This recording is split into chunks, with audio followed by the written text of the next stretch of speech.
اعوذ باللہ من الشیطان الرجیم بسم اللہ الرحمن الرحیم رب اشرح لی صدری ویسر لی امری واحلل عقدۃ من لسانی یفقہوا قولی واجعل لی وزیرا من اہلی رب یسر ولا تعسر وتمم بالخیر وبک نستعین رب زدنی علما۔ السلام علیکم ورحمۃ اللہ وبرکاتہ۔ آج انشاءاللہ ہم سورہ بقرہ کی آیت نمبر 28 سٹارٹ کریں گے۔ بسم اللہ الرحمن الرحیم۔ کیسے تم کفر کرتے ہو اللہ کے ساتھ، حالانکہ تم تھے مردے تو اس نے زندہ کیا تمہیں، پھر وہی تمہیں موت دے گا، پھر وہی تمہیں زندہ کرے گا، پھر اسی کی طرف تم لوٹائے جاؤ گے۔ اب دیکھیں یہاں اللہ تعالیٰ فرما رہا ہے کہ تم کیسے کفر کرتے ہو اللہ کا، حالانکہ تم مردہ تھے، پھر اس نے تمہیں زندہ کیا، پھر وہ تمہیں مارے گا، پھر جلائے گا، پھر اسی کی طرف لوٹائے دیے جاؤ گے۔ اب اس مقام پر ایک بہت بڑی حکمت ہے، اور وہ یہ کہ ہم دنیا میں آنے سے پہلے بھی مردہ تھے۔ کنتم امواتا کا کیا مطلب ہے؟ اب یہ جو مضمون ہے نا، یہ سورہ مومن کی، اب میں جائے نا وہاں بڑی ڈیٹیل میں اس کے بارے میں ہوگا۔ اب سورہ بقرہ جو ہے نا، آپ کو میں پہلے آلریڈی کتنی بہت دفعہ بتا چکی ہوں کہ سورہ بقرہ سے پہلے آلریڈی 2/3 قرآن پاک آلموسٹ نازل ہو چکا تھا۔ تو سورہ مومن جو تھی نا، وہ بھی سورہ بقرہ سے پہلے نازل ہو چکی تھی۔ اب سورہ مومن میں نا، اب دیکھیں اللہ تعالیٰ یہاں پہ ان جہنمیوں نے کیا کہا تھا، قالوا ربنا آمتنا اثنتین وأحییتنا اثنتین فاعترفنا بذنوبنا فہل الی خروج من سبیل۔ اب یہاں انہوں نے کیا کہا تھا، اے ہمارے رب، تو نے 2 مرتبہ ہم پر موت وارد کی اور 2 مرتبہ ہمیں زندہ کیا، اب ہم نے اپنے گناہوں کا اعتراف کر لیا، تو اب یہاں سے نکلنے کا کوئی راستہ ہے؟ یعنی دیکھیں اینڈ یہی ہے سب کا، یعنی جتنے بھی آپ لوگ یہاں پہ دنیا میں دیکھ رہے ہیں نا، جس مذہب سے بھی تعلق رکھتے ہوں، جو بھی ہوں، اینڈ ان کا یہی ہے کہ انہوں نے جہنم میں جا کے، اللہ نے کھلم کھلا قرآن میں بتا دیا، اینڈ میں جہنم میں جا کے انہوں نے یہی کہنا ہے کہ ہم نے گناہ کیا، ہم نے اعتراف کر لیا، اب کوئی نکلنے کا راستہ ہے؟ اب دیکھیں اس آیت کے سننے کے بعد بھی اگر اپنی آنکھیں، اپنا ایمان کو کمزور کرتے رہے، آنکھیں بند کر کے دنیا داری پہ لگے رہے نا، تو پھر اندازہ لگا لیں کہ اللہ تعالیٰ نے ہمیں اس کا اینڈ بتا دیا کھلم کھلا۔ تو اس کے جواب میں اللہ تعالیٰ نے کیا کہا، ذالکم بأنہ اذا دعی اللہ وحدہ کفرتم وَأَن يُشْرَكْ بِهِ تُؤْمِنُوا فَالْحُكْمُ لِلَّهِ الْعَلِيِّ الْكَبِيرِ۔ یعنی اللہ تعالیٰ نے ان کو جواب دیا کہ یہ تم پر اس واسطے ہے کہ جب پکارا کسی نے اللہ کو اکیلا تو تم منکر ہو گئے، اور جب پکارتے اس کے ساتھ شریک تو تم یقین کر لیتے۔ اب حکم وہی ہے جو کرے اللہ،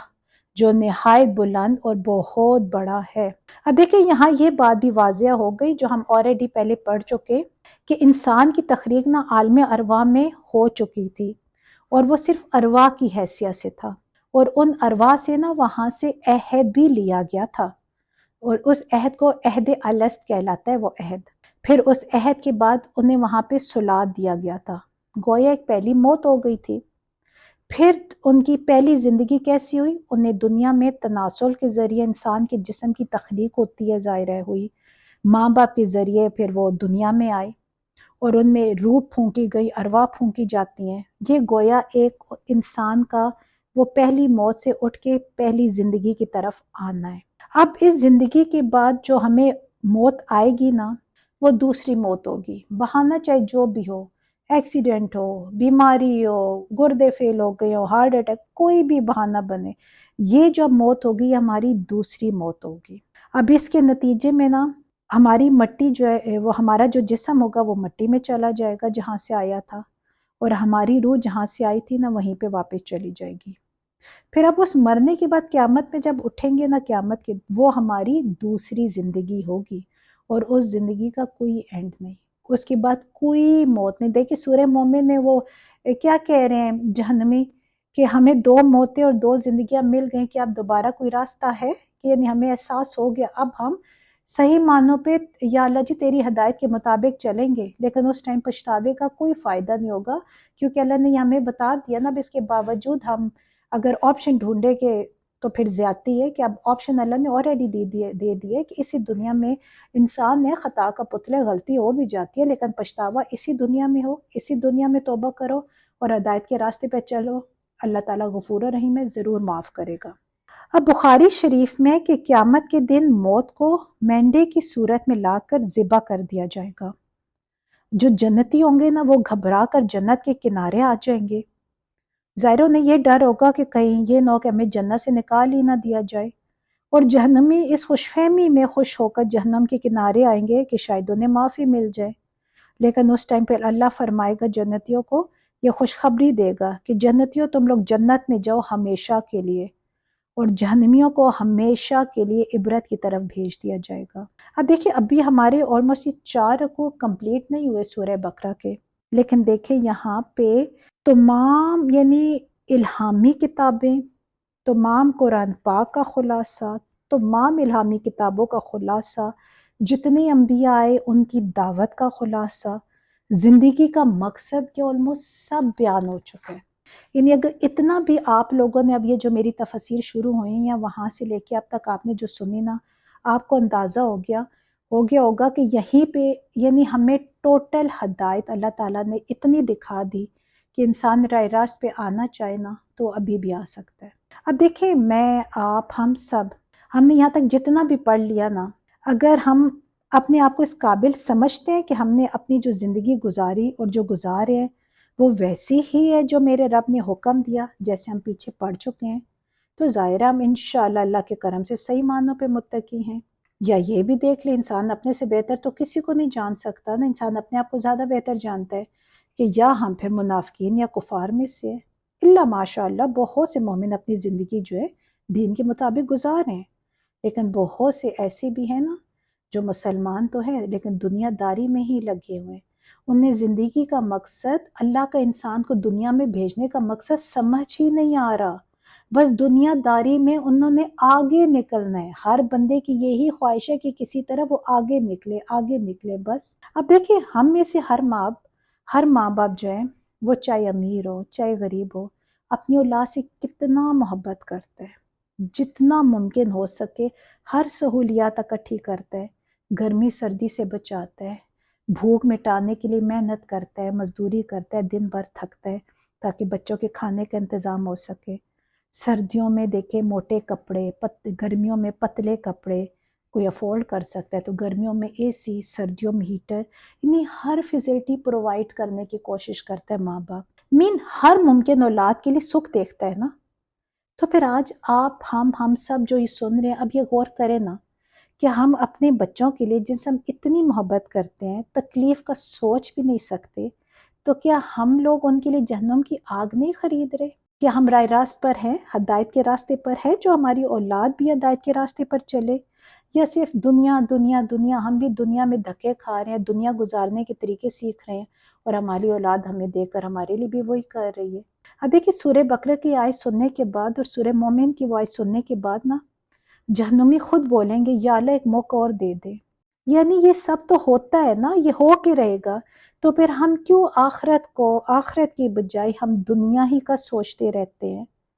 ہم اپنے بچوں کو یہاں سکھ دے رہے ہیں اور ہم برداشت کر سکیں گے کہ نعوذ باللہ اللہ تعالیٰ نہ کرے کہ ہمارے بچے جہنم کی آگ میں کا ایندھن بنے یا ہم لوگ جہنم کی آگ کا ایندھن بنے۔ دیکھیں ہم لوگ اگر گناہ کر رہے ہیں، شرک کر رہے ہیں، جانے انجانے میں بدعات میں پڑے ہیں، غلط زندگی کے وہ طریقے گزارے، اس طریقے سے گزارے جو میرے اللہ کو پسند نہیں، تو دیکھیں ہم لوگ اپنے ماں باپ کے لیے اگر صدقہ جاریہ نا تو ہم اپنے ماں باپ کے لیے گناہ جاریہ بھی ہے، کیونکہ اللہ تعالیٰ ماں باپ سے بھی سوال کرے گا نا کہ تم نے اپنے بچوں کو کیا سکھایا۔ کم سے کم دیکھیں جو غلطیاں ہو گئی ہم سے، ہمارے بڑوں سے، اب ہمارا یہ فرض بنتا ہے نا کہ ہم کم سے کم اپنے ماں باپ کے لیے صدقہ جاریہ بنے، ہم دین کے راستے پہ چلے تاکہ ہمارے ماں باپ بھی ہماری وجہ سے تکلیف میں نہ ہوں، اور ہم اپنی اولادوں کو بھی اپنی وجہ سے، کیونکہ ہماری ہی پرورش، ہمارا ہی دکھایا ہوا ماحول جو ہمارے بچے سیکھتے ہیں اور وہی اڈاپٹ کرتے ہیں نا۔ بچوں کو اگر باہر کے ماحول سے گند سیکھنا پڑتا ہے تو ہم بچوں کو اس حد تک الاؤ کرتے ہیں کہ وہ باہر سے سیکھے نا۔ ہم خود تو دنیا کر رہے ہیں تو ہمارے بچے پھر کہاں جائیں گے؟ اللہ تعالیٰ بس دعا کرے، اللہ تعالیٰ سے دعا ہے کہ اللہ تعالیٰ ہم سب کو ہدایت کے راستے پہ چلنے کی توفیق دے، اور اپنے ماں باپ کے لیے اللہ تعالیٰ ہمیں صدقہ جاریہ بنائے، اور ہماری اولاد کو اللہ تعالیٰ ہمارے لیے صدقہ جاریہ بنائے، آمین۔ اب آیت نمبر 29 پہ ہے، وہی ہے اللہ جس نے پیدا کیا تمہارے لیے جو کچھ زمین میں ہے،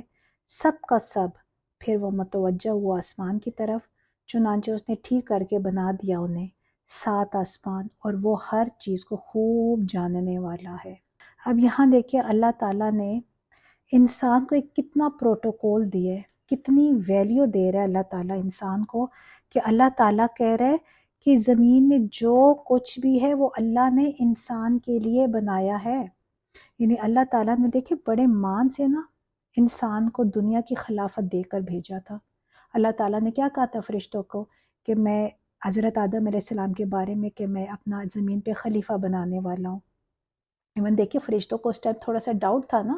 کیونکہ وہ انہوں نے دیکھا تھا کہ ان سے پہلے جنات آلریڈی دنیا میں زمین میں رہتے تھے، اور وہ بہت فساد کھڑا کرتے تھے، ہر وقت لڑائی جھگڑا کرتے تھے، تو فرشتوں کو ڈاؤٹ تھا کہ شاید انسان بھی یہی کام کریں گے۔ تو اللہ تعالیٰ نے کہا تھا جو میں جانتا ہوں وہ تم نہیں جانتے۔ تو اللہ تعالیٰ نے بڑے مان سے خلیفہ بنا کر انسانوں کو زمین میں بھیجا۔ ایون زمین میں صرف بھیجا نہیں، زمین میں جو کچھ بھی اللہ تعالیٰ نے دیا وہ سب اللہ تعالیٰ نے انسان کے انڈر رکھا کہ اللہ اس کو کہ انسان اس کو استعمال کرے، انسان اس کو یوٹیلائز کرے، ڈسکور کرے دنیا میں، زمین میں اللہ تعالیٰ نے جو کچھ بھی دیا ہے۔ لیکن دیکھیں یہاں پہ اللہ تعالیٰ نے دیکھیں سورہ ملک میں کیا کہا ہے کہ تاکہ تمہیں آزمایا جائے کہ تم میں سے کون اچھے اعمال کرتا ہے۔ یعنی اللہ تعالیٰ نے ہمیں خلافت دے کے زمین میں بھیج تو دیا، لیکن اللہ تعالیٰ پھر یہ بھی جانتا ہے نا کہ اللہ تعالیٰ کے بھیجنے کا مقصد کیا تھا؟ یہی مقصد تھا کہ ہم زمین میں زندگی گزاریں، دنیا کو آباد کریں، اور اس اللہ کے بتائے ہوئے اصولوں کے مطابق زندگی گزاریں، اللہ کے ہدایت کے مطابق زندگی گزاریں۔ اور اب اللہ تعالیٰ پہ دیکھیں ہمیں یہاں بھیج کے دیکھ بھی تو رہا ہے نا اوپر سے،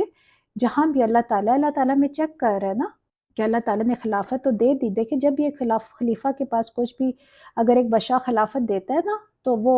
حکم تو بادشاہ کے چل رہا ہوتا ہے نا، اسی کے آرڈر پہ سارے کام کر رہا ہوتا ہے۔ جیسے بادشاہ آرڈر کرتا ہے کہ بھئی تم نے یہ کام کرنا ہے، تو خلافت جس کے پاس ہوتی ہے وہ اس کے مطابق ساری حکومت چلا رہا ہوتا ہے۔ سیم میرے یہاں پہ اللہ تعالیٰ نے ہمیں حکم دے دیا، ہدایات دے دی، احکام دے دیے، ایک راستہ دے دیا کہ تم نے اس کے مطابق زندگی گزارنی ہے۔ اب جو انسان جو ہے وہ اللہ کے حکم کے مطابق تو زندگی گزار رہا ہے، یعنی خلافت کو صحیح طریقے سے لے کے چل رہا ہے، وہ تو انشاءاللہ کامیاب ہو گیا۔ لیکن جو انسان یہاں پہ بجائے اس خلافت کو صحیح طریقے سے استعمال کرنے کے وہ خود یہاں پہ حکمران بننے کی کوشش کر رہا ہے، تو پھر اس کا آخرت تو پھر ٹھکانہ جو ہے وہ تو پھر جہنم ہی ہوگا۔ اور اللہ تعالیٰ نے دیکھے سورہ زاریات میں کھل کر بتایا نا، اور میں نے پیدا نہیں کیے جن اور انسان مگر اس لیے کہ وہ میری عبادت کریں۔ یعنی اللہ تعالیٰ نے کھلم کھلا بتا دیا سورہ زاریات میں کہ اللہ نے انسانوں کو اور اللہ نے جنات کو دنیا میں بھیجا کہ وہ اللہ کی عبادت کرے اور اللہ کے احکام کے مطابق زندگی گزارے۔ یعنی اس کے علاوہ تیسرا تو ہمارے پاس آپشن ہی نہیں ہے نا، ہمارے پاس تو دوسرا بھی آپشن نہیں ہے نا۔ لیکن دیکھیں ہم دنیا میں زندگی گزارے، اللہ کی دی ہوئی نعمتوں کو سے بھی ہم فائدہ اٹھا رہے ہیں، دنیا بھی ہم ڈسکور کر رہے ہیں، لیکن جو وجہ تھی اللہ تعالیٰ کا ہم لوگوں کو دنیا میں زمین میں آباد کرنے کا، ہم اس مقصد کو بھول گئے، ہم اس ہستی کو بھول گئے جس ہستی نے ہمیں زمین میں دنیا کی ہر نعمت دی، ہمیں اتنی آزادی دی کہ یہاں ہم اس کو ڈسکور کر سکے، اس دنیا کی چیزوں سے ہم فائدہ اٹھا سکیں۔ اب دیکھیں آگے اللہ تعالیٰ کیا کہہ رہے ہیں؟ آگے اللہ تعالیٰ کہہ رہے ہیں کہ پھر وہ متوجہ ہوا آسمانوں کی طرف اور انہیں ٹھیک ٹھاک 7 آسمانوں کی شکل میں بنا دیا۔ اب دیکھیں یہ جو آیت ہے نا انہیں آیات متشابہات بھی کہا جاتا ہے۔ اب 7 آسمانوں کی حقیقت کیا ہے، ظاہر ہے اس سے تو کوئی بھی پوری طرح واقف نہیں ہے، تو اس کو اسی طرح ہمیں چھوڑ دینا چاہیے، کیونکہ ہمیں معلوم ہے کہ اب اس بہت سی یہاں پہ جو آیات ہیں نا قرآن پاک پہ جنہیں آیات متشابہات کہتے ہیں، ان کی زیادہ ڈیپتھ میں جانے کی ضرورت ہی نہیں ہوتی کہ الحمدللہ اللہ تعالیٰ نے ہمارے لیے ہدایت اتنی اوپنلی ہمیں بتا دی ہے کہ اگر یہاں پہ کوئی کمی بیشی ہمیں کوئی چیز نہیں بھی سمجھ آتی نا تو ہمارے ہدایت کے راستے ہمارے لیے اسی طرح اوپن رہتے ہیں، اور اللہ ہر چیز کا علم رکھنے والا ہے۔ اب یہاں پہ پھر وہی بات آ گئی کہ اللہ تعالیٰ ہر چیز کا علم رکھتا ہے، یعنی اللہ نے وارن کر دیا ہے کہ آپ لوگ مجھے تو نہیں دیکھ رہے، لیکن میں آپ لوگوں کو دیکھ رہا ہوں کہ میں نے آپ لوگوں کو دنیا میں کیوں بھیجا، اور آپ لوگ دنیا میں کیا کر رہے ہو، اور اس کا پھر حساب قیامت کے دن دینا پڑے گا۔ اللہ تعالی ہم سب کو اللہ کے بتائے ہوئے اصولوں کے مطابق زندگی گزارنے کی توفیق عطا فرمائے۔ السلام علیکم ورحمۃ اللہ وبرکاتہ۔